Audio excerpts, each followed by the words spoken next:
Ibnu Taimiyah menyatakan bahwa perayaan-perayaan Maulid Nabi sebagai mengada-ada atau bid'ah. Tokoh pembaharu ini dengan penuh semangat menyerang setiap peringatan-peringatan semarak Maulid yang lazim diselenggarakan pada saat itu, yang menurutnya tidak dibenarkan dan juga tidak pernah dilakukan oleh para sahabat dan generasi muslim kurun awal, yakni salaf.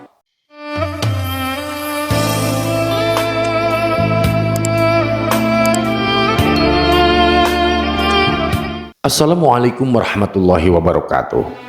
Sahabat Haura yang dirahmati Allah, jika video ini lewat di berandamu berarti ini adalah petunjuk dari Allah untukmu. Setidaknya luangkanlah waktu sejenak untuk menulis sholawat kepada Rasulullah di kolom komentar sebagai tanda bukti akan kecintaan kita kepada Nabi Muhammad SAW, dan sebagai umatnya semoga di akhirat nanti kita mendapatkan syafaat dari beliau. Amin ya rabbal alamin.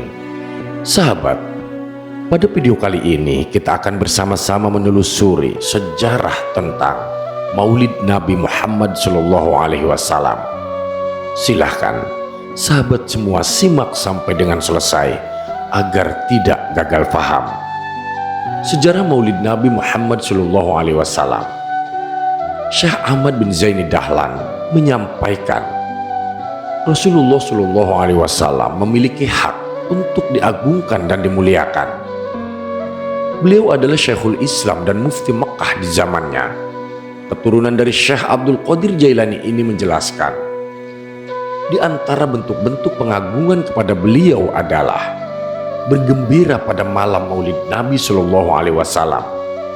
pembacaan Maulid, berdiri ketika disebutkan kelahiran beliau, memberi makan pada yang hadir, dan berbagai bentuk kebaikan lainnya.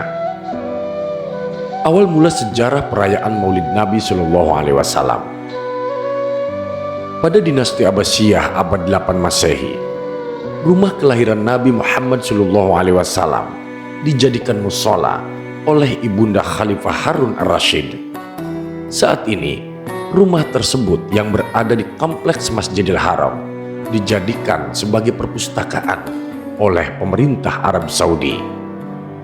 Lalu pada dinasti Fatimiyah di Mesir pada abad 10 Masehi, menurut sejarawan As-Sakhrawi dan Al-Makrizi, yang pertama kali merayakan Maulid Nabi SAW yaitu Khalifah keempat dari dinasti Fatimiyah, yakni Mu'izz li ad-Dinillah.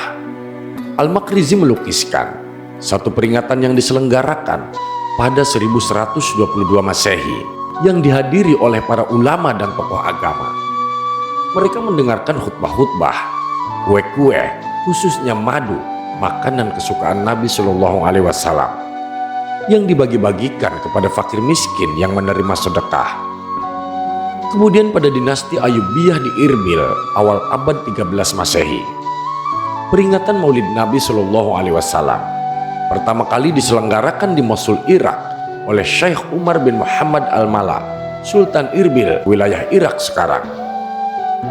Muzaffaruddin Al-Kaukabri 1207-1232 Masehi dari dinasti Ayyubiyah ikut menyelenggarakan perayaan Maulid dalam skala besar. Persiapan untuk Maulid sudah dimulai sejak bulan Muharram. Pondok-pondok kayu didirikan, disiapkan kamar-kamar bagi tamu-tamu dari luar kota. Pangeran-pangeran mengikuti perayaan, meliputi doa, khutbah, dan sholat, serta sama konser mistis sufi. Kemudian penguasa Mamluk Mesir pada abad 14 Masehi mengadakan perayaan Maulid Nabi SAW dengan penuh kebesaran di pelataran benteng Kairo. Di situ didirikan sebuah tenda yang sangat besar dan dihias dengan sedemikian indah. Setelah pembacaan Al-Quran, Sultan membagikan pundi-pundi dan kue-kue kepada para ulama, dan warga masyarakat pun mengadakan perayaan Maulid di tempat tinggalnya masing-masing. Kemudian di Turki Utsmani, abad 15 Masehi, selalu merayakan Maulid Nabi SAW sejak abad 15 Masehi. Masjid-masjid dihiasi dengan berbagai lampu, hari itu dilewatkan dengan berpuasa.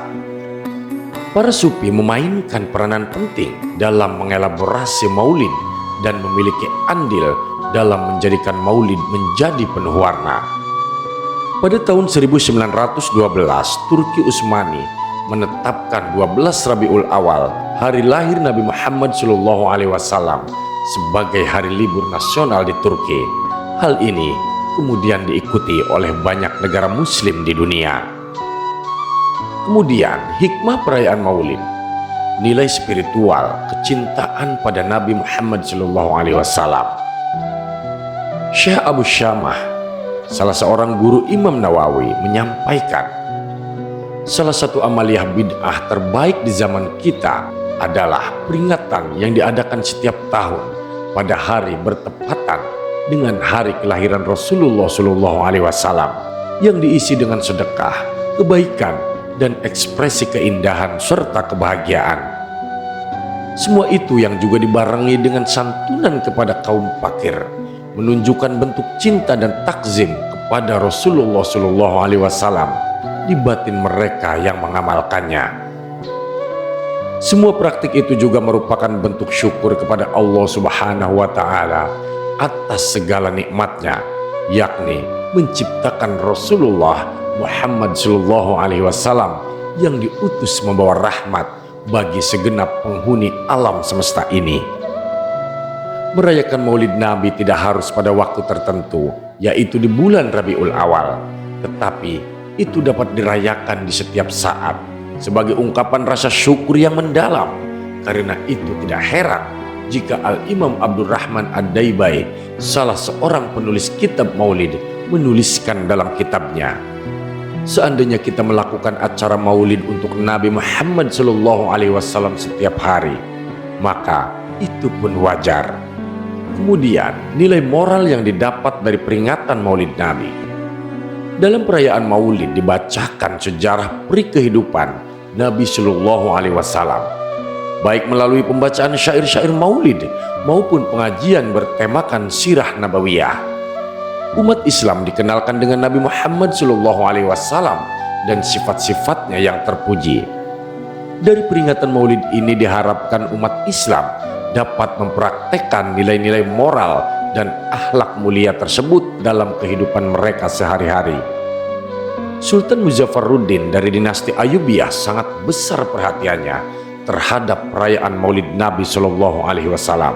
Dalam rangka mendapatkan spirit dan membangkitkan semangat juang umat Islam dalam menghadapi agresi tentara Frank, yaitu Perang Salib. Ipar pejuang Islam Salahuddin Al-Ayyubi ini gugur sebagai syahid dalam medan jihad menentang tentara Salib ketika mempertahankan kota Akka pada tahun 1232 Masehi. Saat itu moralitas umat Islam berada pada titik nadir antara penguasa muslim yang saling bertarung satu sama lain.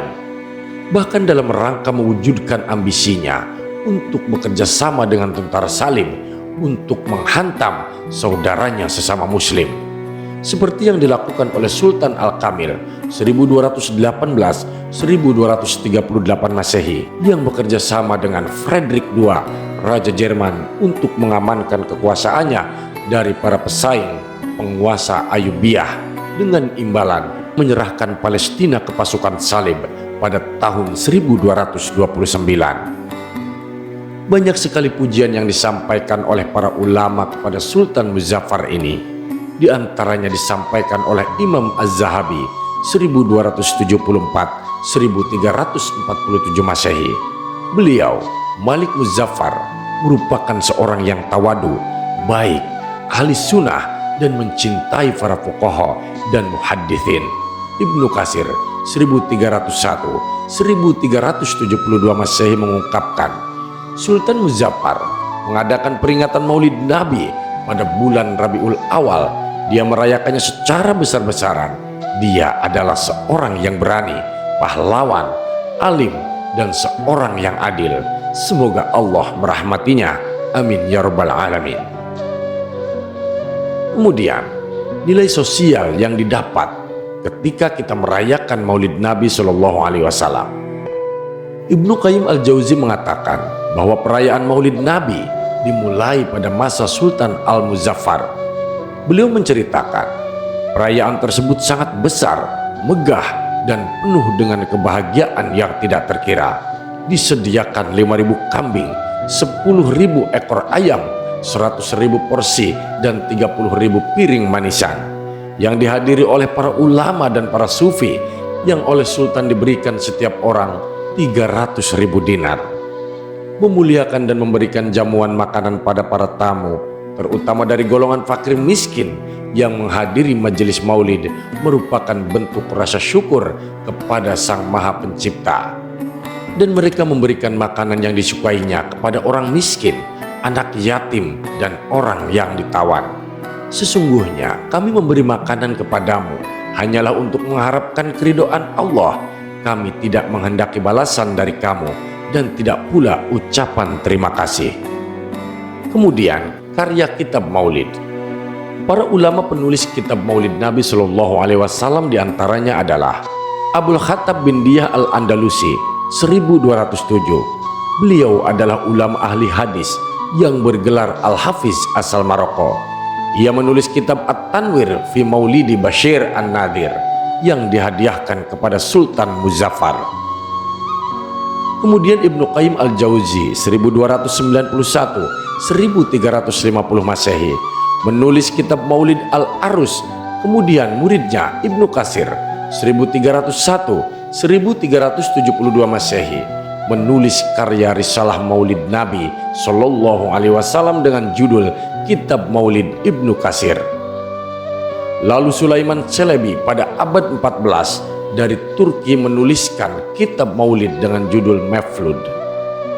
Kemudian Al-Imam As-Suyuti pada abad 15 Masehi menulis kitab Maulid Husn Al-Maqsid fi Amal Al-Maulid dan menyebut peringatan Maulid sebagai bid'ah hasanah.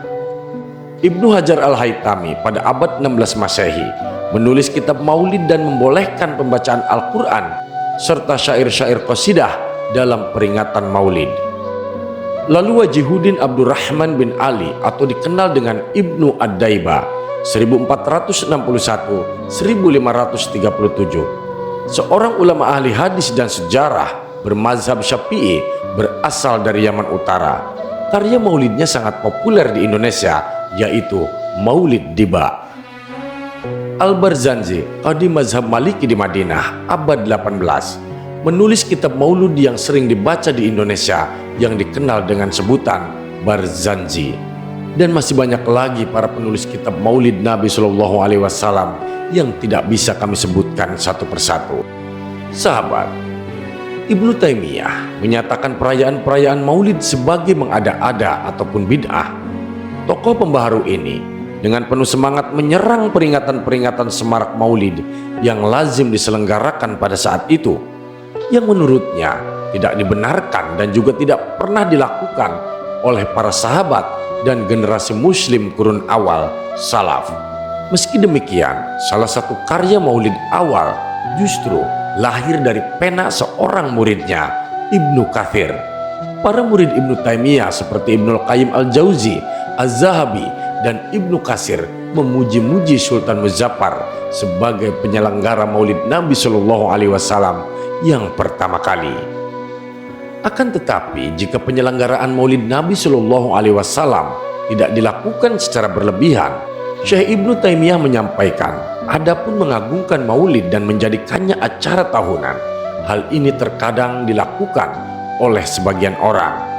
Mereka pun bisa mendapatkan pahala yang besar karena tujuan baik dan pengagungannya kepada Rasulullah Shallallahu Alaihi Wasallam. Sebagaimana yang aku telah jelaskan sebelumnya, bahwasanya hal itu dianggap baik oleh sebagian orang. Selanjutnya, dalam kitab Iqtida'u As-Sirati Al-Mustaqim ini, Ibnu Taimiyah menjelaskan perbandingan antara hukum maulid dengan makruhnya hukum memperindah mushaf, kertas, dan khatnya, di mana di situ terdapat potensi manfaat dan bisa juga berpotensi mafsadat, keburukan.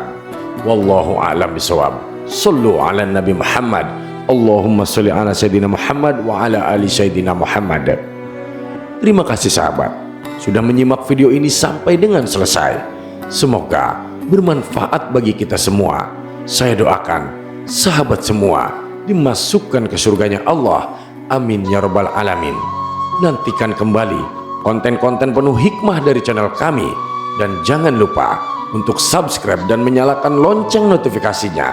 Salam cinta dari Haura Studio, di mana sebuah nasihat tak sebatas didengar, namun diresapi oleh jiwa. Wassalamualaikum warahmatullahi wabarakatuh.